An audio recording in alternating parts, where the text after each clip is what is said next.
buenas noches, mi nombre es Janet Huerta y estaré esta noche conduciendo este programa de Foro Jurídico.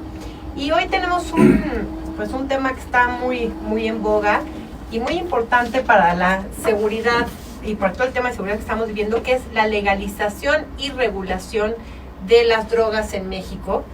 Y para platicarnos de esto tenemos a un invitado de súper lujo, Armando Santa Cruz González, quien es actualmente presidente del Consejo de México Unido contra la Delincuencia, que es una organización de la sociedad civil pues que ha venido peleando mucho, pues desde muchos años, temas que tienen que ver con la seguridad, y este es ahorita uno de los temas que se han vuelto expertos.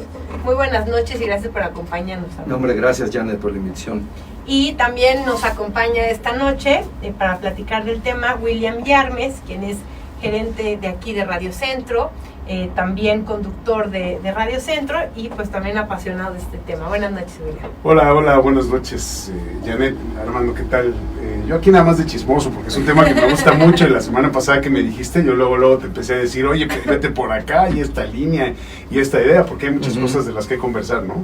Sí, sin duda, pues esperemos en esta hora abarcar, pues, cuestiones que también le interesan saber a la sociedad, a la sobre audiencia, todo ¿no? eso, sí. Y bueno, déjenme también les platico antes de empezar que Armando también es cofundador de SMART, que es un grupo, el grupo de los 4 mexicanos que obtuvieron el primer amparo ante la Suprema Corte de Justicia de la Nación para poder sembrar y consumir marihuana como uso recreativo. Entonces, pues fue muy escuchado en las noticias este amparo y definitivamente va muy relacionado al tema, también nos platicará ella en su momento. Y bueno, antes de empezar, déjenme decirles que nos pueden escuchar, estamos transmitiendo también en nuestras redes sociales, nos pueden sintonizar por video en el Facebook Live de @Foro Jurídico, los teléfonos aquí en cabina, el 55 52 59 23 29, y también nos pueden escuchar por internet en radiocentro1030.mx. Y bueno, pues ahora sí entramos directo en el tema. Si nos puedes platicar un poco, Armando, bueno, el origen de la prohibición. Creo que es importante que veamos por qué están prohibidas las drogas o por qué es tan malo. Sabemos ya todos la historia de la prohibición del alcohol, ¿no? Y como que un poco con base en esa historia, pues decimos, bueno, se deben de legalizar, ¿no? ¿Por qué se prohíben también las drogas? Son tan malas, son el coco de la historia. Cuéntanos. Mira, el tema de la prohibición en realidad surge de una serie de factores que tienen relativamente poco que ver con el daño que hagan las drogas y tienen mucho más que ver con las morales prevalecientes en esos momentos, en esos países. Y te voy a dar algunos ejemplos. Hay sociedades donde, por ejemplo, el opio es legal y el alcohol es ilegal, ¿no? Donde la marihuana o el hashish es legal y el alcohol es ilegal. ¿Por qué? Porque en esas sociedades consideran muy inmoral el alcohol. Tristemente, se diseñó política pública desde hace muchos años en base a moral, en base a prejuicios y no en base a datos duros de salud pública. Y te voy a dar varios ejemplos. En Estados Unidos, hasta antes del Harrison Act, que fue el que prohibió todas las drogas en la segunda década del siglo pasado, eran legales todas las drogas. O sea, tú podías ir a la farmacia, y yo me acuerdo todavía, mi abuelita contaba que su mamá podía comprar cocaína en la farmacia, podías comprar opio en la farmacia, porque las drogas tienen un uso, las drogas tienen una utilidad social que puede ir desde la médica, que es la que las gentes más moralinas pudieran llegar a aceptar. La del placer está prohibida porque pues, para muchos moralinos el placer es terrible, no es una buena razón para usar drogas, ¿no? Bien, claro, exactamente, claro. ¿no? Entonces, tristemente, hubo un componente muy grande de eso, que luego ese mismo tipo de pensamiento fue el que llevó a la prohibición del alcohol. Las famosas movimientos del temperance en Estados Unidos eran señoras, voy a usar el término muy coloquial, señoras muy mochas, que les parecía diabólico que la gente tomara, ¿no? Entonces empujaron para que se dejara de tomar, y pues todos sabemos el desastre que fue aquello, ¿no? Donde antes no había mafias, se crearon mafias, donde antes no había homicidios, hubo homicidios, donde no había violencia, se creó violencia, y donde antes la gente no se moría por echarse un trago o no se quedaba ciega, ahora se moría y se quedaba ciega. Entonces, viene un poco de ahí. Al paso de los años tomó algunos otros carices, por ejemplo, Anslinger, que fue uno de los grandes propulsores de la prohibición de las drogas, era un tipo ultra racista, y como los negros usaban más marihuana, más cocaína y heroína que los blancos, pues era una buena forma de fastidiar a los negros, y los mexicanos tenían fama de que usaban más marihuana, entonces con eso fastidiaban a los mexicanos. Llegada la declaración abierta de la guerra contra las drogas con Nixon, hubo unas declaraciones muy interesantes hace 1 o 2 años que publicó Harper's, de John Ehrlichman, el que era jefe de Chief of Staff de la Casa Blanca con Nixon, que confesó abiertamente, dijo, mira, la verdad es que Nixon decidió esto porque odiaba a los pacifistas que estaban contra la guerra de Vietnam, odiaba a los hippies y odiaba a los negros. Y dijo, ¿cómo les puedo pegar sin decir hay que pegarles por ser negros, pacifistas o hippies? Bueno, pues hay un mayor consumo de marihuana entre los hippies y los pacifistas, hay un uso de algunas otras drogas entre los negros, peguémosles por ahí. Entonces, en realidad, fue un proxy, como dicen los estadísticos, para pegarle a esa gente sin decir qué es lo que quería hacer. Y después, en esa época, en lo que le platicaba Janet la semana pasada, en la reunión, la Convención de las Naciones Unidas, en los 60, 70, se integra la marihuana en la lista de prohibiciones.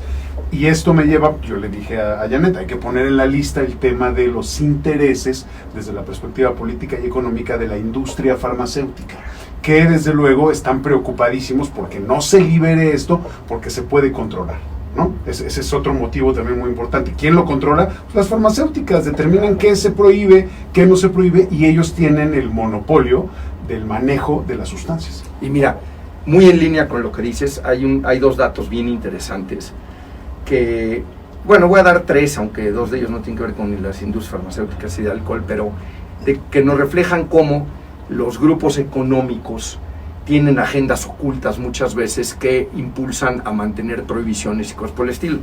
Fíjate, en Estados Unidos, durante todo este movimiento que lleva ya un par de décadas de tratar de legalizar la marihuana, los 2 grupos que más dinero han donado a las campañas anti-legalización son la industria del alcohol y la industria farmacéutica. ¿Por qué? Porque se ha encontrado que en los estados donde se legaliza la marihuana baja el consumo de opiáceos, porque mucha gente usa marihuana ya sea para dolor crónico o para angustia, digamos, para relajarse un poco. En los estados donde es ilegal la marihuana, pues la gente va al médico y le pide que le recete un opiáceo, Oxycontin o alguno de esos, Oxicodona, o sea. En el momento en que se legaliza, baja el consumo de esos productos, entonces le pega directo al bolsillo a la industria farma, ¿no? Y la del alcohol igual, interesantemente, donde se ha legalizado la marihuana, baja el consumo de alcohol. Y la que me faltó incluir, pero que también le mete su dinerito, es la industria de las prisiones privadas. De hecho, hace unos años en California, cuando trataron de regresar al antiguo sistema de lo que le llamaban ellos los parole boards, que son los que evalúan periódicamente a los prisioneros para ver si se han rehabilitado, y si un prisionero muestra señales de rehabilitación, lo sueltas antes de que cumpla su condena. Eso había cambiado cuando metieron las reglas estas inflexibles del mandatory sentencing.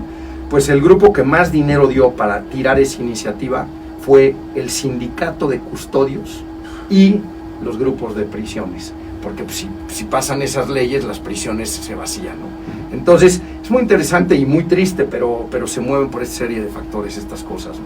Y esto, bueno, decías el otro día que te escuché una estadística del porcentaje de la gente que está en prisión por el consumo de marihuana, ¿no? En México, ¿cuál es? Mira, en México, 40% de las personas en prisiones federales que han sido encarcelados por el delito de portación o transporte traían menos de 500 pesos de droga, de la que sea marihuana, cocaína. ¿Ustedes creen que una persona que trae menos de 500 pesos de droga es un narcotraficante peligroso? Claro. Entonces cogemos a un chavo que fuma mota o un cuate que usa cocaína recreacionalmente, lo metemos o la metemos a la cárcel por 4 o 5 años, y alguien que no era un delincuente lo mandamos a hacer su maestría en el Harvard del crimen, que es la prisión, y sale convertido en un perfecto delincuente con unos contactos magníficos para poder ejercer la profesión de delincuente. Ya conoce a quién venderle a un rehén si secuestra a alguien, ya conoce con quién hacer un trato de narcotráfico, ya conoce cómo manejar la extorsión. Entonces es lo más dañino para la sociedad tener este enfoque de encerrar a la gente que porta, usa o transporta drogas, ¿no? O sea, prácticamente se vaciaría el 40% de las cárceles si se legalizara. 40% de los que están por delitos contra la salud, Okay. ¿sí? por transporte o porción. Y desde la perspectiva, Janet, Armando, amigos del auditorio, de lo que corresponde a los objetivos y los propósitos originarios de estas prohibiciones y no, me gustaría también tocar el tema, si ustedes están de acuerdo, de lo que se ha fallado, porque es que es contradictorio. Prohibimos una sustancia porque resulta que le hace daño a la gente, ¿no? Eso es lo que es mala y es diabólica, etcétera. Y eso también nos ayuda, se supone, a reducir los niveles de seguridad, que es una necesidad y probablemente un derecho de la sociedad. Y el otro, justificamos la prohibición por parte de las farmacéuticas en el entendido de que la visión y la misión de las farmacéuticas es que todos los seres humanos y los integrantes de una sociedad tengan acceso a la salud y a los medicamentos para mantener la salud, que ese es un derecho humano. Y ninguna de las dos cosas se ha cumplido. Y cuando uno alza la voz con esos argumentos, el silencio es sepulcral porque nadie dice nada. O sea, ha fallado la institución, ha fallado el sistema y han fallado los estados en este choque contradictorio y paradójico entre la prohibición y no, el control y no, y también, lo tocaste de refilón, Armando, el negocio del no consumo. Porque ante el negocio del consumo está el negocio del no consumo en el alcohol, en el cigarro y en todas las demás drogas, ¿no? Claro. Sí, mira, y hay algo que desafortunadamente todos los que estamos a favor de regular las drogas luchamos contra esto, y es que nuestro argumento es un argumento complejo, que en un programa como el de hoy, es una maravilla este tipo de programas porque tiene uno el tiempo de exponerlo. Y yo sí me encuentro que la mayoría de la gente, cuando se escucha durante una hora a una persona que expone el caso en forma robusta, sí duda de la pertinencia de la prohibición. Pero cuando tú estás peleando en medios, en anuncios de 30 segundos, de un minuto, pues los otros te gritan, vamos a perder a nuestros hijos para que la droga no llegue a nuestros hijos. Y entonces, visceralmente, la mayoría de la gente en la sociedad, pues sí dice, caray, pues tienen razón, o sea, ¿cómo vamos a dejar que la droga llegue a nuestros hijos? Además, las drogas son bien violentas, ve toda la violencia que han generado las drogas. Y la gran mentira es que las drogas no han generado esa violencia. Esa violencia la ha generado la prohibición de las drogas, como la generó en el alcohol. O sea, en el alcohol se metieron las mafias cuando prohibieron el alcohol. Antes no había mafias en el negocio del alcohol. Y si tú mañana legalizas la marihuana y la regulas correctamente, eso alegaba yo el otro día con unas gentes que me decían, no, es que entonces va a ser el gran negocio. Le digo, te equivocas. La marihuana se va a convertir en una verdura más, como el brócoli o la zanahoria. Y yo no conozco al cártel del brócoli. Y el cártel del brócoli no manda a matar a sus competidores, ni los secuestra, ¿no? ni impone toques de queda, ni nada por el estilo. ¿Por qué? Porque cuando hay libre concurrencia y competencia, bajan los márgenes y se normalizan. Y les voy a dar un ejemplo que es contundente. En el estado de Oregon, que fue de los primeros que legalizó en Estados Unidos la marihuana, pasó un caso muy interesante. Todo el mundo dijo, nos vamos a ser millonarios, la marihuana es un gran negocio. Y miles de gente se empezaron a abrir negocios de marihuana, inversionistas invirtieron en negocios de marihuana. Pues, ¿qué creen? Que la mayoría de esas gentes ya quebraron. ¿Y por qué quebraron? Porque hicieron sus modelos de negocio con los precios que habían al momento en que se legalizó. Pues, ¿qué sucede cuando algo es un gran negocio? Todo el mundo se mete al negocio. Cuando todo el mundo se mete al negocio, empieza a haber competencia y los precios bajan. Los precios bajaron más de 70% en Oregon, de donde estaban cuando se legalizó a hoy. Entonces, el que hizo su modelo con los precios de hace 3, 4 años, pues no le sale la cuenta. Entonces, hay una serie de ideas equivocadas de que las drogas son un gran negocio por ser drogas. No, son un gran negocio por ser ilegales. De que las drogas crean violencia. No, la violencia la crea la ausencia de una regulación y la ilegalidad. Si tú tienes una regulación, y yo siempre digo, ustedes han visto que los productores de ron vayan y balaceen a los productores de whisky porque les están quitando mercado, y es una realidad. En México, por ejemplo, el brandy hace 30 años era el rey, sí. Don Pedro y todos aquellos, pues esos han ido perdiendo mercado contra el ron y contra el tequila y contra el whisky, y no van a balacear a los productores del otro. Si acaso, si hay alguna ilegalidad por parte de los otros, los demandan en tribunales porque son negocios regulados. Y la batalla se libra en otro ámbito. Claro. Probablemente. Socialmente es una batalla que nos hace mucho menos daño, ¿no? Claro. Y bueno, y está también el otro tema de la creencia de que a la hora que si se aceptan, todo mundo se va a ir a consumir drogas, ¿no? Es como el temor social. Sí. Bueno, el ejemplo para mí más potente es el cigarro. El cigarro, o sea, casi la mitad de las gentes que usan cigarro ocasionalmente acaban generando una adicción fuerte, sumamente adictiva. La marihuana solo 9%. Es infinitamente más adictivo la nicotina que la marihuana, por ejemplo, o el alcohol que la marihuana. Sin embargo, se ha logrado en casi todos los países desarrollados, y México, se ha logrado en los últimos 20 años reducir el índice de tabaquismo, a pesar de que es una droga muy adictiva. ¿Por qué? Porque se ha implantado una política pública inteligente. Se ha agravado el producto para hacerlo más caro sin llegar al punto de crear un mercado negro. Se han regulado los espacios donde se puede usar, a quién se le puede vender, y se ha hecho una campaña de educación fuertísima para explicarle a la gente, oye, el cigarro mata. Entonces es muy interesante. ¿Por qué? Porque la gente no dice, ahora todos vamos a fumar cigarro porque es legal, ¿no?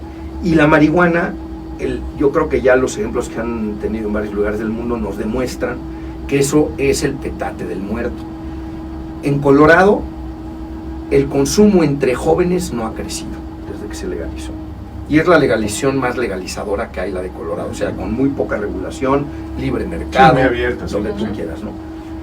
Entre gentes de 50 para arriba, las encuestas dicen que ha subido un poco el consumo, pero hay estudiosos que dicen que no, que lo que pasa es que antes, como era ilegal, pues no decían. Claro. Oye, Se ¿tú puede- fumas mota? puede- No, para nada, ¿no? Ahora Y se ahora puede que es medir legal, también oye, ¿tú cuando fumas se mota? regula. Sí, de vez en cuando. Claro.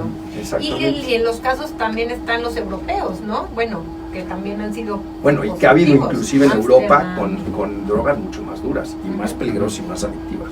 Que ese es, bueno, otro tema, digo, me gustaría, hablas de que nos explicaras al auditorio, hablas de la legalización y la regulación. No nomás es decir, está aceptado, ya no es prohibido, pero cómo se tiene que regular, también con las particularidades del mercado mexicano. Mira, ¿No? yo creo que el peor estado que puede tener una sociedad ante las drogas es la ilegalidad, no solo por la violencia que genera el mercado negro, todo eso, sino porque el Estado está abdicando a su responsabilidad regular. O sea, la gente que muere por sobredosis de drogas duras no muere porque diga, ay, me quiero meter más a ver qué pasa. No, es como si tú mañana vas a comprar un tequila y no tienes la más pálida idea de qué porcentaje de alcohol tiene comparado con el que te bebiste ayer. Si así fuera el alcohol que tomáramos, veríamos mucho más borrachos porque la gente no podría calibrar. Yo sé, yo aguanto 2, 3 cubas, ¿no? Sí, tú aguantas 2, 3 cubas porque tú sabes qué contenido, qué porcentaje de alcohol tiene la cuba que te bebes. Si un día tienes 70% y al otro día 30% y al otro 90%, pues un día te puedes tomar 3 cubas y no te emborrachas y al otro día con una te caes. Entonces lo que le sucede al usuario de drogas duras es que como no hay regulación, no tiene idea de qué está tomando. Si tú tuvieras antibióticos de mercado negro, si tú tuvieras ansiolíticos de mercado negro, si tú tuvieras calmantes de mercado negro, antidolor, es muy probable que hubiera muertos a cada rato, porque si no sabes qué estás ingiriendo, entonces estás echando una ruleta rusa cada vez que usas. Entonces es imperativo que el Estado regule para que la gente sepa qué está usando, para que se controlen las concentraciones, las calidades. Fíjate, hay un ejemplo que es muy interesante y que se ha aplicado en varios países, en Inglaterra, en Suiza, en varios otros, que es en las fiestas de música electrónica. Es común que se use lo que comúnmente le dicen la tacha, que es el MDMA. Sí. El MDMA es relativamente poco adictivo y bastante inocuo en el sentido que tú no te mueres por uso de MDMA. Sin embargo, estaba habiendo muertos en las fiestas.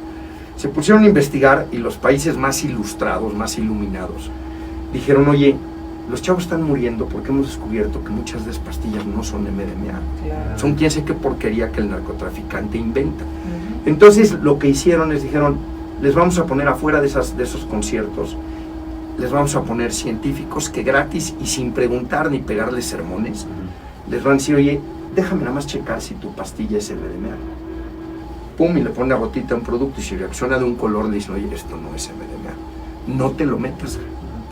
Y entonces los chavos no se lo meten y abatieron la mortalidad en este tipo de eventos, ¿no? Y lo que alguna vez me decía la expresidenta de Suiza, que fue Ruth Dreifuss, que fue de las que fue pionera en eso, decía, mira, aquí hay que quitarnos temas de juicios morales y de lo que se trata es de salvar a los chavos. Totalmente. ¿Por qué se ha de morir un chavo de 17 años, que es un buen chavo, una buena chava? Porque se acercó al narcotraficante equivocado. Entonces nosotros le ayudamos a que no ingiera esas cosas. Y en el propio Suiza, lo que hizo Ruth Dreifuss también, fue a los adictos a la heroína, les regala el Estado la heroína, las agujas y el lugar para que se inyecten. Bueno, las buenas conciencias estaban colgadas del candil, estás promoviendo la adicción, estás promoviendo el uso, esas gentes son viciosos, ¿por qué les vas a regalar? Bueno, y ella decía, ¿por qué? Por una razón muy sencilla. Primero, porque al hacerlo ya no se van a contagiar de HIV y de hepatitis C, que es lo que se contagiaban cuando compartían agujas.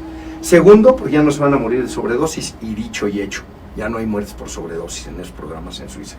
Tercero, porque vamos a dejar de estigmatizarlos, los vamos a visibilizar y podemos ofrecerles ayuda. Cuarto, y es un dato bien interesante, bajó el robo a casa, habitación y a transeúnte en las zonas donde lo hicieron. El adicto ya no tiene que robar. Y quinto y bien importante, más de la mitad de los adictos, antes de que iniciaran estos programas, se dedicaban a actividades ilegales. Una vez que se iniciaron los programas, menos del 20% se dedicaba a actividades ilegales y muchos consiguieron empleo. Y lo más interesante del caso, desde que iniciaron los programas, ha habido una estadística que ningún año ha cambiado.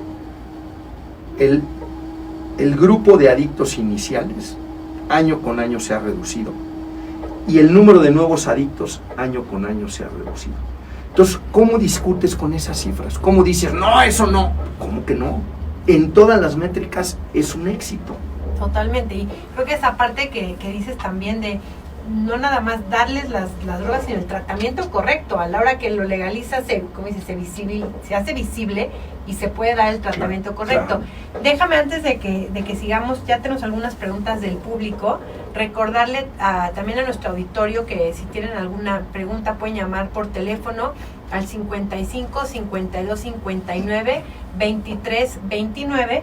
Y te voy a hacer dos preguntas que tenemos de nuestros amigos aquí en Facebook Live, nos pueden sintonizar y ver en video. Pregunta Carmen Navarro, si la legalización es un tanto la solución, ¿por qué a nivel internacional se han implantado regulaciones para prevenir el lavado de dinero?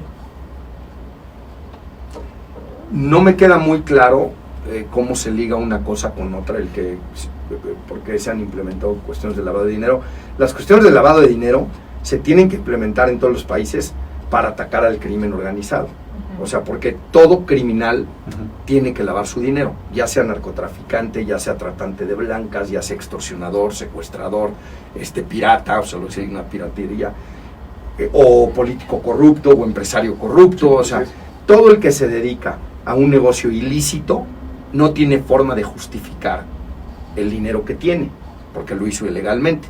Entonces, tiene que buscar una forma de lavarlo, y por eso los gobiernos, por supuesto, han tenido que implementar medidas antilavado y de detección del lavado, ¿no? Entonces, en ese sentido, yo creo que sean o no legales las drogas, los gobiernos van a tener que tener ese tipo de mecanismos. Ahora, si las drogas son ilegales, pues hay un reto mucho más grande de lavado de dinero que si las drogas son legales, porque si son legales, pues quien produzca drogas tendrá que tributar sobre lo que gane, un rubro menos, ¿no? Y el lavado de dinero es sobre cualquier actividad que sea ilícita. Exacto. No necesariamente las drogas, ¿no? Y si legalizas las drogas y las regulas, insisto siempre, legalizar y regular no es nomás, que alguien me decía, es que entonces le van a vender a los niños en las tienditas. No, entonces no está regulada, o sea, no. Entonces, pero si tú las regulas, vas a tener la oportunidad de cobrar impuestos sobre las propias drogas y sobre las utilidades que generen esas drogas a quien las vende y produce. Y con eso se crean programas de salud para educación, los que están preocupados por la atención a los adictos y a los enfermos, y desde luego también educación y otro tipo de cosas. Protección al consumidor. Sí, efectivamente. Y bueno, pues Kire Bapet nos pregunta que si estás de acuerdo en las últimas iniciativas, que en las últimas iniciativas se prohíbe el comercio de cannabis vía internet y que si en Estados Unidos y Canadá se puede. Mira, el tema con el comercio de cannabis vía internet es que el internet es muy difícil de regular. Entonces, por ejemplo, en Estados Unidos Estados Unidos es un caso bien interesante porque como es es una estructura federalista, entonces Estados Unidos a nivel federal es ilegal la marihuana, pero cada estado ha tomado sus propias decisiones y entonces cada estado es un experimento distinto. O sea, en Estados Unidos hay estados que regulan más a la europea, más estatistamente, y hay estados que son totalmente libremercadistas como Colorado. Entonces, de hecho va a ser muy interesante al paso de los años ver esos múltiples experimentos para ver cuál fue el que jaló mejor, ¿no? Porque ahora sí que, como en todos los problemas de la vida, en materia de política de drogas, hay 1000 formas de matar las pulgas, ¿no? Uruguay escogió una forma, Colorado otra, Oregón otra, Massachusetts otra, Portugal otra, Suiza otra, Cataluña y el País Vasco otra, que es la de los clubes de consumo canábico. Y muy interesante, es un dato curioso, Ámsterdam y Holanda en general, que fueron de los pioneros, la gente cree que en esos países, que en Holanda la marihuana es legal, y la realidad es que es ilegal. Lo que sucede es que los holandeses, muy hábiles como fueron los pioneros, dijeron, mira, yo no me voy a pelear con los gringos, yo no me voy a pelear con la ONU y los tratados internacionales, y si la legalizo voy a tener que pelear con ellos. Entonces hay una figura jurídica que todos los abogados conocen, que es la de despriorización. Tú, cuando eres la procuraduría de un país, tú puedes decir, bueno, hoy mi gran problema es el secuestro. A lo mejor hace 6 años era la trata de blancas y hace 15 era la extorsión. Entonces se vale que tú como procurador digas, mira, yo ahorita voy a desenfatizar la piratería, porque no es el problema número 1. O sea, ahorita tenemos que atacar el secuestro o el homicidio, la violación. Entonces los holandeses dijeron, la marihuana es como el número 100 de nuestros problemas, hay 100 arriba de ese. Entonces la vamos a despriorizar. Entonces giraron instrucciones a la policía, a todo el mundo, de no arrestar a nadie que fume marihuana, de no cerrar los lugares donde se vende marihuana, pero de jure es ilegal, de facto es legal. Entonces es bien interesante, pero como les digo, hay 1000 formas de atacar el problema. Entonces, o sea, ni está regulado, ni está bueno, está regulado en cuanto a que solo en ciertos lugares puede vender, etcétera, pero el punto es que hay 1000 formas de abordarlo. Por ejemplo, Cataluña y el País Vasco lo que hicieron fue permitir las asociaciones de consumo canábico, que son grupos de cuates que basta que cumplan con unos cuantos requisitos. Tienen que ser mayores de edad, no pueden producir, pero no pueden vender, ni pueden regalar ni intercambiar con nadie que no sea del grupo de consumo canábico, de la asociación. Entonces, ¿qué logras con esto? Logras, el que quiera abastecerse se puede abastecer. Si se le mueren sus plantitas, le pide al amigo. No generas narcotráfico porque no pueden venderle a terceros. Y ni les interesa porque ellos lo que querían es, si cuando quieran fumar, pueden fumar. Y hay hasta locales, tú caminas en Barcelona, es muy interesante porque vas y ves una tiendita, ves un bar, ves un café y de repente dice Sociedad de Consumo Canábico San Jordi. Y entras y hay gente con su express doble cortado y su churro, y otro está con su capuchino y su churro, y están platicando a todo dar o nomás leyendo el periódico, y bueno, el chiste es que se lo tienen que fumar allá adentro. Entonces, es otra forma de abordar el problema, ¿no? Portugal optó por una más, que es descriminalizó todas las drogas. O sea, tú en Portugal puedes portar la que quieras, metanfetamina, cristal, heroína, cocaína, lo que tú quieras, hasta cierta dosis, que es el equivalente a 10 días de consumo intenso. Si traes hasta 10 días de consumo intenso, no te vas a la cárcel. Que en México también está despenalizado, descriminalizado la marihuana, ¿no? Sí, pero hay un gran engaño, porque el monto que te permiten portar es tan bajo que primero, pocos dealers, pocos narcomenudistas te venden una cantidad tan baja. Entonces, de hecho, si vas a comprar, estás incurriendo en... Además es un delito, o sea, la puedes traer, pero venderla y comprarla es un delito. Y segundo, yo siempre les digo a mis amigos leguleyos que trabajan en el gobierno en este sexenio y en anteriores, cuando me alegan que es legal hasta el consumo personal, les digo, platícale eso al policía, que te agarra con la bolsita que trae 27 gramos y medio porque permiten 28. Te va a decir, sí, muy bien, vamos a que el MP lo valore. Y te agarran a las 3 de la mañana con tu novia y te van a llevar al MP a que lo valore. Y si la báscula del MP está descalibrada en 1 gramo, ya te fuiste al tanque. Entonces es un mito. O sea, si realmente queremos despenalizar, tenemos que subir notablemente la cantidad que se puede portar, o mejor aún, que sea la que sea, porque en el momento en que es legal, ya no hay interés tampoco entrar en un costal de marihuana, pues no es gran negocio, me explico. Claro. A ver, Armando, perdón que lo diga de esta manera tan coloquial, pero México no se manda solo. Y tiene una frontera que lo está presionando todo el tiempo, y hay disposiciones norteamericanas que pesan más de este lado que de aquel, ¿no? Por todo lo que está involucrado. Son el principal consumidor del mundo, nosotros somos de los principales productores en varias cosas, ¿no? Somos reyes, lo digo así tal cual, en la producción de la marihuana, somos el segundo país productor de opio en el mundo, claro. Lo cual es muy importante y eso hay que saberlo, ¿no? O sea, hay intereses importantes del país más rico y de los más poderosos del mundo. ¿Cómo juega eso a favor y en contra de México? Mira, sin duda juega en contra, pero yo creo que todo en esta vida es un poner en una balanza pros y contras, ¿no? Si nosotros fuéramos Chile o Uruguay o España, donde no estás teniendo una masacre como la que estamos teniendo en México, y la cantidad de miles de gente en la cárcel y la policía distraída correteando temas de narco en lugar de corretear secuestro, homicidio, extorsión, derecho de piso, pues yo creo que se valdría decir, mira, ¿para qué me peleo con los gringos? Pero si estás poniendo decenas de miles de muertos al año, llevamos, mira, a veces nos olvidan algunas cifras. A mí me gusta, en especial cuando hablo con amigos norteamericanos, contextualizárselos y les digo, mira, México lleva más muertos desde que inició la guerra contra las drogas de los que los americanos han tenido en todas sus guerras desde Vietnam. Irak, Vietnam, Panamá, Afganistán, han muerto menos americanos en esas guerras de los que llevamos muertos aquí. Todas las dictaduras militares de América Latina juntas desaparecieron menos gente de la que ha desaparecido en México.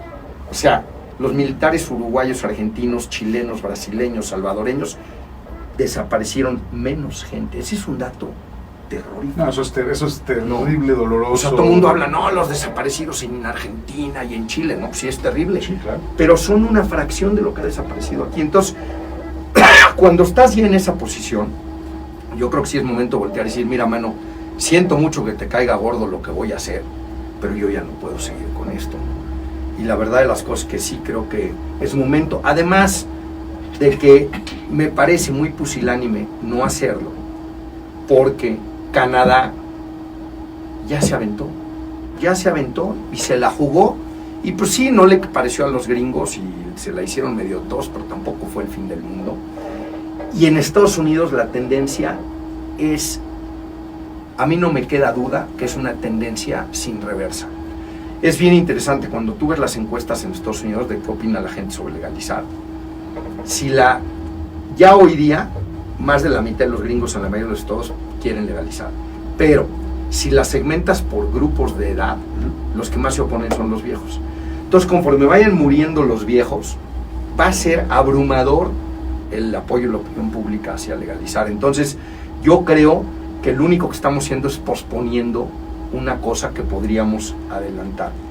Y una cosa que me parece muy importante y que luego se nos olvida, allá en Estados Unidos y acá, es ¿cuál es la verdadera causa del abuso de las drogas? El abuso de las drogas es una expresión ulterior de otro problema. Cuando te dicen es que el problema de ese chavo es que anda en drogas, no. Ese chavo anda en drogas porque tiene un problema, ¿no? O varios. Sí. Y les voy a dar dos ejemplos de la vida real que son bien interesantes y que para mi gusto desacreditan la idea de que al legalizar va a crecer el consumo o al prohibir va a decrecer el consumo. ¿Por qué? Porque la variable que hace que se consuma no es que sea legal o que sea ilegal. Hubo un científico canadiense, que además lo pueden buscar en Google, se encuentra rápidamente el experimento, que se llama Bruce Alexander, un psiquiatra. Bruce Alexander, cuando se puso de moda el endurecer las penas en aquellos tiempos de Nancy Reagan, que decía solo di que no y endurecen las penas, y que ya cuando un juez te encontraba algo de droga, antes el juez podía valorar tu comportamiento. Oye, esta es una persona de provecho, es una persona que nunca ha delinquido, es un buen padre o madre de familia, no le vamos a destruir la vida metiéndola a la cárcel porque la agarramos con 2 gramos de cocaína o de crack.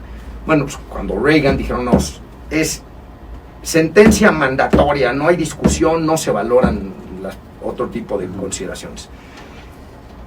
Y decían, uno de los argumentos era, es que las drogas toman porción de tu cerebro y son tan tóxicas que la gente no puede contra ellas.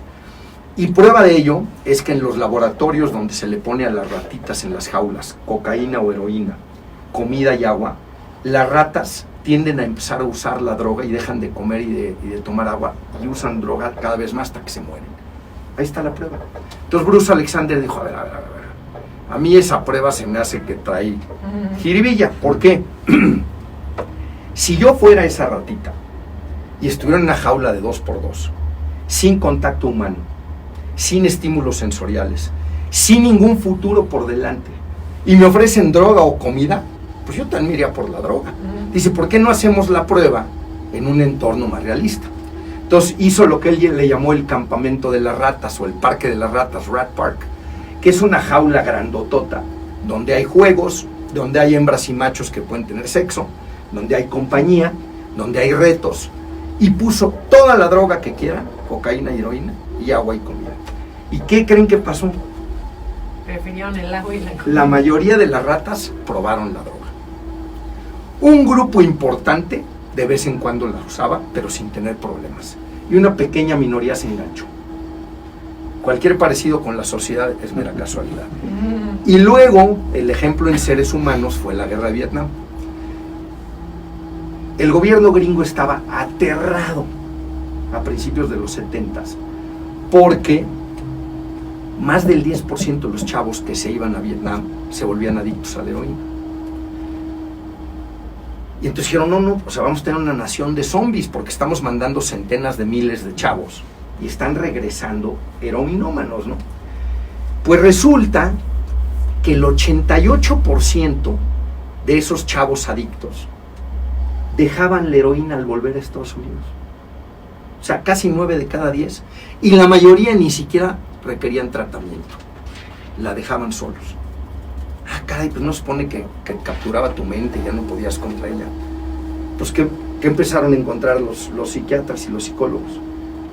Cuando tú tienes 18 años, te sacan de tu plácido hábitat en alguna ciudad de Estados Unidos, en algún suburbio con jardines bonitos y tienes tu familia y tus cuates, y juegas fútbol americano y la pasas muy bien. De repente, pum, te mandan a un país donde no hablas el idioma y te dicen tienes que echarle napalm a esas familias que están allá abajo. Que ni conoces y que no te han hecho nada. Y tu amigo acaba de morir junto de ti, ametrallado, y el otro en una explosión. Pues caray, a los 18 años te pasa eso y chance es una muy buena idea empezar a inyectarte heroína, ¿no? Regresas a casa, te recibe la familia con una fiesta, la novia está esperándote, tus cuates también, tu tío te dice, oye, ¿quieres entrar a trabajar a la ferretería? Ahí tenemos chamba. Pues al mes me dices, ¿y por qué carajo me estoy inyectando esta cosa, cabrón? ¿No? Y es bien interesante, pero la dejaban. Entonces, todo este asunto de prohibir las drogas no está atacando las causas, sino está atacando los síntomas. Y la mejor prueba de ello, yo creo, es cuando tú pones un mapa electoral de Estados Unidos encima de un mapa de la crisis de opioides, resulta que empata bastante bien los que votaron por Trump con los estados con crisis de opioides. Porque el voto por Trump es un voto desesperado, es un voto de angustia, es un voto de gente blanca de mi edad. Yo, para los que no me están viendo en Facebook, tengo 50 y tantos años. Un blanco de 50 y tantos años en el medio oeste de Estados Unidos, que no hizo carrera, que ganaba muy buena lana en una planta de General Motors. De repente cierran la planta, no sabe computación, no sabe matemáticas, él sabía poner tuercas en una línea de producción. Y de repente se queda sin empleo, sin seguro médico, allá no hay seguridad social como acá, sin prospecto de empleo, porque no se puede emplear en la nueva economía, y el gobierno de Estados Unidos, a diferencia de Europa, no ofrece programas para... Pues su prospecto de los siguientes 20, 30 años de vida es terrorífico. Entonces no está tan loca la idea de empezar a usar oxicodon, oxycontin o alguno de estos opiáceos, ¿no? Y entonces genera toda esta crisis de opiáceos. Ahora, sí, perdón. Sí, Armando, no caben todas las drogas en el mismo cajón. O sea, tienes que andar diferentes caminos por cada una, por muchas razones. Dónde se producen, cómo se producen, qué efectos tienen, quién las consume, no es igual. Por eso la discusión en México, tengo entendido, se ha recargado mucho más hacia la marihuana. Y creo que eso también hay que destacarlo. No vaya a pensar la gente que mañana se legaliza y se regulariza absolutamente todo, y quiere decir que ya vas a tener también supermercados de drogas. No es así, porque también hay construcciones sintéticas de otras drogas que son muy... Porque por más que quieras... Por ejemplo, la cocaína, yo le pido a la gente que se dé una vuelta para investigar qué lleva la cocaína. Los ingredientes de la cocaína son gasolina, les ponen a veces hasta sosa cáustica, veneno para ratas, no sé cuánta cosa, y eso la gente se lo mete por la nariz y le llega al cerebro, no sé cuánto. Pero entonces, por eso no se habla de la cocaína, y sí se habla de la marihuana por el origen y la producción. Ahí también hay que poner varios puntos, ¿no? Para que la gente entienda. Es muy interesante. En México, lo que más hemos impulsado, lo estamos a bordo de esto, es la regulación de la marihuana por una sencilla razón. Porque en México, el grupo más grande de usuarios de droga es el de marihuana. ¿No? Entonces, ataquemos el problema que tenemos en México. O sea, en México, en toda honestidad, a diferencia de Estados Unidos, no tenemos una crisis de opiáceos. Hay 2, 3 ciudades muy focalizadas, las que tienen más contacto con Estados Unidos, Tijuana, por ejemplo, Juárez, que sí tienen un problema de heroína. Pero no es un problema nacional, ¿no? Entonces, o sea, obviamente las soluciones hay que hacerlas a la medida del país. Toda mi explicación venía un poco porque cualquiera que sea la droga de la que padezca un país abuso, por ejemplo el alcohol, en México se abusa mucho el alcohol, es una expresión de una patología. Y si no atacamos la patología, digamos, que genera ese abuso de alcohol o de marihuana o de lo que tú quieras, pues aunque la prohibamos, va a seguir existiendo. Entonces, yo creo que los estados tienen que asumir esa responsabilidad y decir, o ataco el problema de fondo, o me estoy haciendo guaje prohibiendo, ¿no? Ahora, habiendo dicho eso, otra cosa que también ha sido uno de los grandes petates del muerto, yo me acuerdo en tiempos de Felipe Calderón, nos decían, no, es que si tú ves las estadísticas, la prevalencia ha subido. La prevalencia la puedes medir como prevalencia de haberla probado alguna vez en la vida, haberla usado en el último año. Entonces te decían, cada vez más gente ha probado la marihuana. Oye, en un país de jóvenes, pues claro que conforme van creciendo, alguna vez prueban la marihuana. O sea, yo conozco bien poca gente que no la haya probado, y la verdad que a los que me dicen que no, tampoco les creo mucho. O sea, ¿me entiendes? Entonces, eso no es una crisis, hombre, que cada vez más gente la haya probado. Como tampoco es una crisis cuando te contestan, ¿la ha usado en el último año? Yo te podría decir premios Nobel que la han usado en el último año. Yo la he usado en el último año, y conozco gentes sumamente responsables, ciudadanos de primera, exitosos y exitosas, con intelectos privilegiados, que la han usado en el último año. Entonces, no hay que usar el petate del muerto. Una de las razones por las que fue tan grande el fracaso de las campañas antidrogas en Estados Unidos y en México de los últimos 20 años es porque le mentían a los jóvenes. Entonces, si tú a los jóvenes les dices que los marihuanos son gente que viola abuelitas y come niños crudos de desayuno, y el día que el chavo se mete un churro y lo único que pasa es que sale corriendo a echarse un taco al pastor, pues dice, pues puro cuento, mano, me están cuenteando. Y claro, hay drogas mucho más duras, y si tú ya perdiste la credibilidad de tu narrativa ante los chavos, tratando de asustarlo de la marihuana, pues el chavo le va a perder el miedo también a las otras. Entonces yo creo que una de las primeras cosas que hay que hacer en una campaña de estas es hablar con la verdad, ¿no? Y sí decir, mira, el abuso de la marihuana, como el del alcohol y como el de muchas otras drogas, tiene efectos muy perniciosos, no solo para la salud, para tu desempeño profesional, para tu vida familiar, para una serie de cosas, ¿no? Pero digámosle a la gente el verdadero daño, no le metamos de nuestra cosecha, porque entonces toda la narrativa pierde eficacia. Y no hay que meter la religión, porque entonces se te aparece el diablo, ¿no? Así es. De hecho, Armando, bueno, estamos ya entrando como a la última recta. La verdad ha sido interesantísimo, porque yo le hubiera llamado mitos y realidades de la legalización de las drogas, porque en verdad son mitos que traemos desde, como decías, el tema moralístico, el tema que escuchamos mucho de no, es tan adictiva, y cuando nos metemos a ver los estudios ya realmente científicos, pues vemos que no. el tema de los intereses pues de los diferentes grupos, ¿no? Pero al final, si bien, como dices, no es que sea la solución al problema, porque el problema es de fondo, es un problema social, claro, de un ambiente social insano, que también está fomentado por la inseguridad, que a su mismo tiempo está fomentado porque están prohibidas las drogas, ¿no? Entonces se vuelve como un círculo, pues me parece vicioso, claro, que a la hora que legalizamos las drogas, pues no es que se vaya a acabar el problema, porque el problema es psicológico, social, pero sí se armoniza un poco más todo lo que, una de las partes que lo está alimentando. Y me gustaría que nos platicaras, porque vayámonos a qué es lo que está pasando en México, ¿no? En cuanto a la iniciativa, tú presentas, pues ya hace, ¿qué fue? 2 años, año y medio. El primer amparo que ganamos fue ya hace casi 4 años. Casi 4 años. Y luego hicimos jurisprudencia, pues, con una serie de... Y bueno, tenemos ahorita ya una iniciativa en el Senado. Me gustaría que nos platicaras, porque más allá de, no podemos entrar en detalle el amparo, pero bueno, el amparo es un precedente en donde ya se dice, bueno, sí se puede usar recreativamente. ¿Cuál es el argumento de fondo de este amparo? Mira, hay 2 argumentos y son bien interesantes los 2.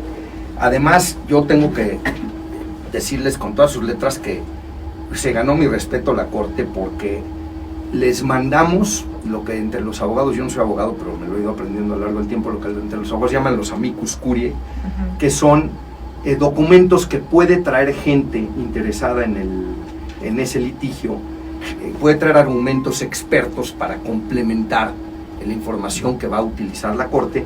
Y en nuestro amparo, pues hubo amicus curiae desde el punto de vista psiquiátrico del doctor Juan Ramón de la Fuente, de expertos internacionales, de, en fin, una serie de gentes de altísimo nivel que nos ayudaron a, digamos, argumentar 2 cosas.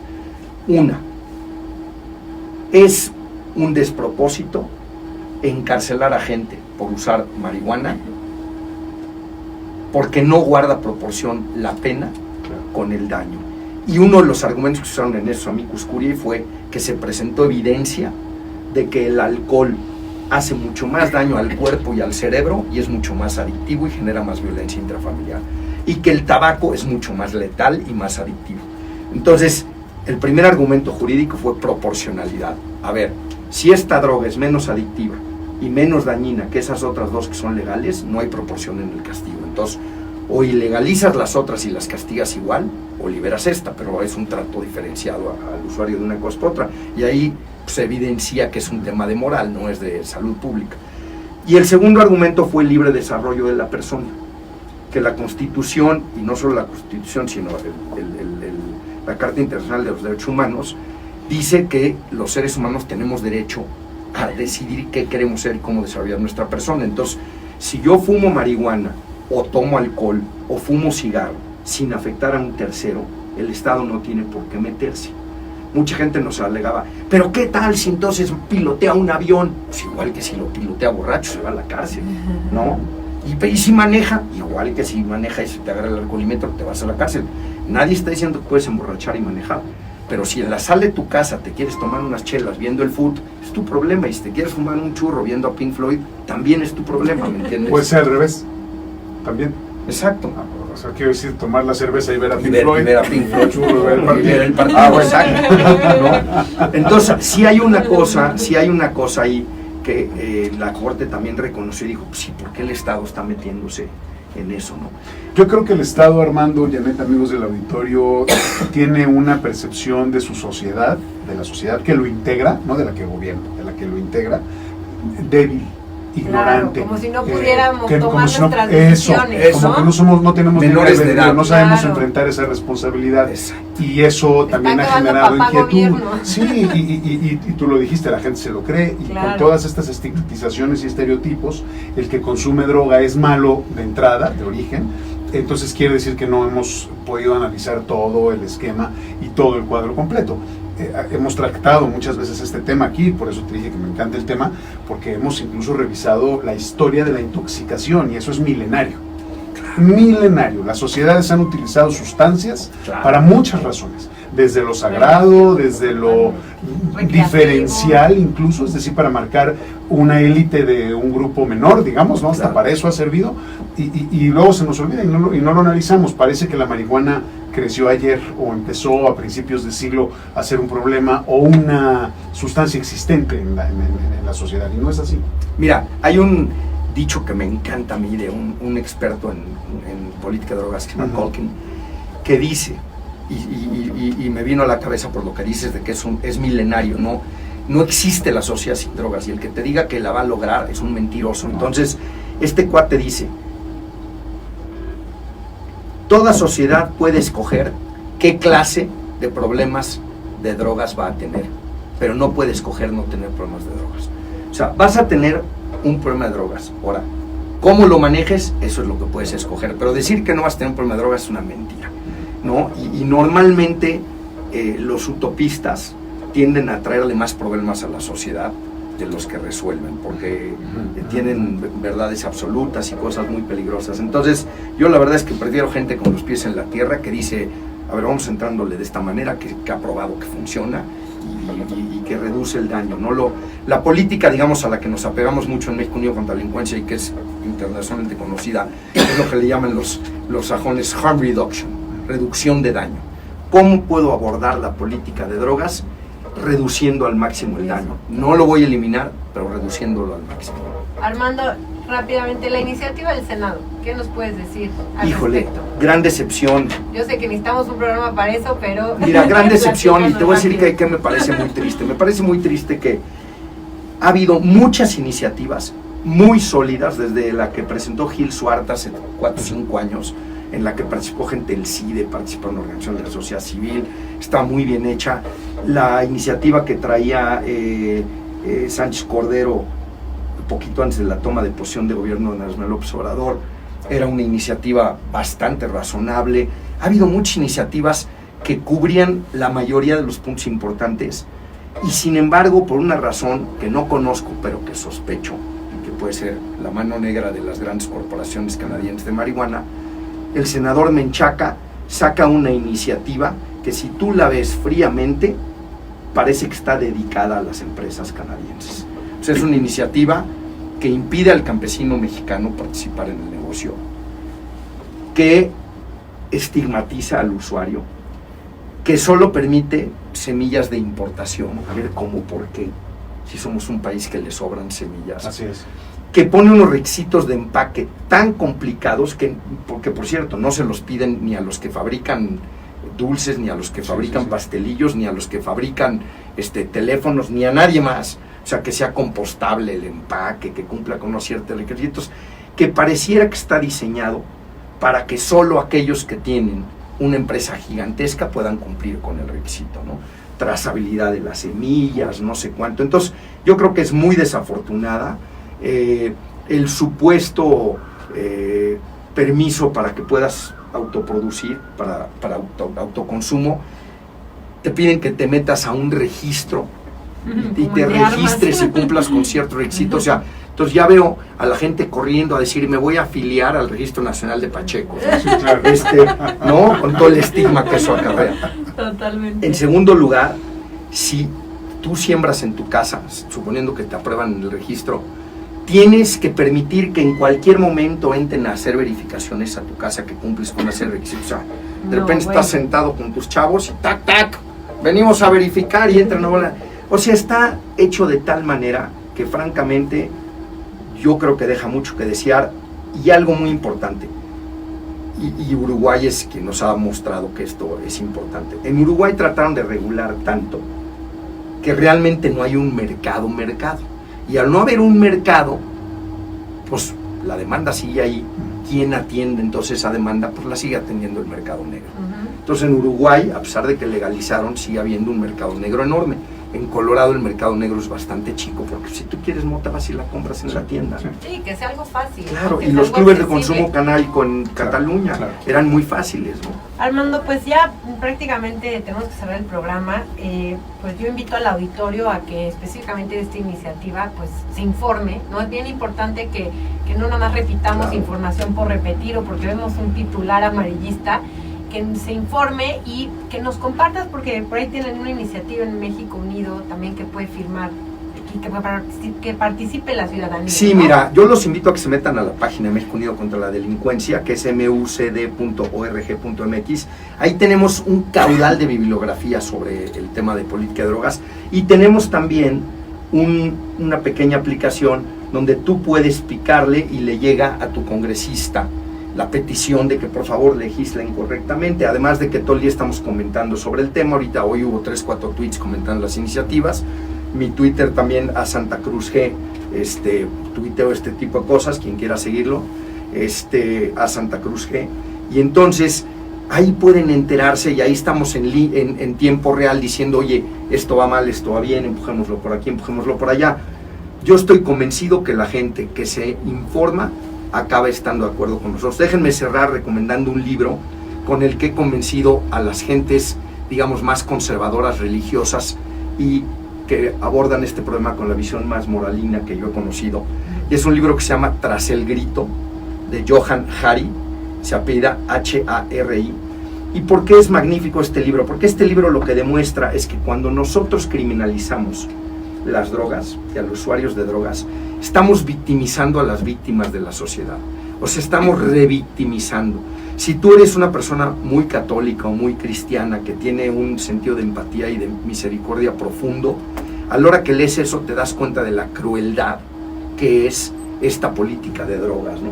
La gente que padece adicciones normalmente es la gente que más ha sufrido abuso, violencia, una serie de cosas. Entonces el enfoque tiene que ser un enfoque mucho más de empatía y de ayuda antes que de meter a la cárcel a la gente. Totalmente. Pues muchísimas gracias por haber estado aquí. Agradezco también a William por habernos acompañado. Con mucho gusto. Y al auditorio por habernos sintonizado esta noche. Yo soy Janet Huerta y compartí con ustedes en un programa más de Foro Jurídico, El Derecho al Alcance de Todos. Los esperamos el próximo miércoles. Muchas gracias.